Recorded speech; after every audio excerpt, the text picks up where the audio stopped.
Wir haben im Management-Team viele Monate lang diskutiert über verschiedene Plattformen, über Innovationsaustausch. Wir haben dann viele Gespräche mit Herrn Professor Albers und das war eigentlich auch der Anschluss zu sagen, ja, das machen wir mal und schauen, wie sich's entwickelt. Und das hat uns eigentlich darin bestärkt, selbst danach zu suchen, mit einem geeigneten Projekt hier bei Professor Albers mit den Studenten zusammenzuarbeiten. IP ist für uns ein sehr probates Mittel, um R&D und PLM sehr eng zusammenzubringen. Wir haben in diesem Projekt mit dem IPEC des KIT sehr viel gelernt. Wir haben sehr viel anders gemacht in unserer Organisation, als wir es in der Vergangenheit gemacht haben. Wir sind schon dabei, unseren Innovationsprozess anzureichern, um Ansätze, die wir hier in diesem Projekt gelernt haben. Darüber hinaus hilft uns das Projekt natürlich enorm, unsere Innovationskultur weiter zu verbessern und zu stärken.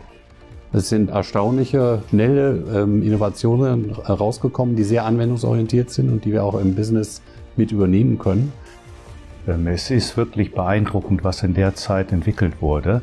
Ich hatte es auch zu Herrn Professor Albers gesagt, auf der Zeitschiene konnte ich es mir persönlich eigentlich gar nicht recht vorstellen. Das ist fantastisch, muss ich wirklich sagen, sehr beeindruckend.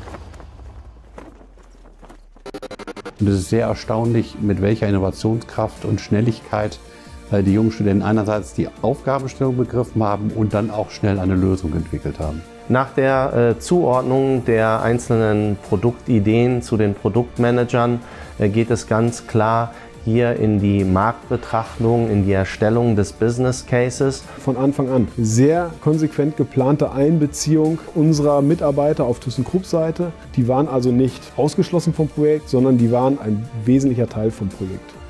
Der Reifegrad der entwickelten Produkte ist überraschend hoch. Ich persönlich habe nicht damit gerechnet, dass wir so weit kommen werden, dass die Prototypen einen so hohen Reifegrad erreicht haben werden zum Zeitpunkt heute. Beziehungsweise es gibt Themen, die würden wir morgen mit in unseren Sales-Prozess schon aufnehmen.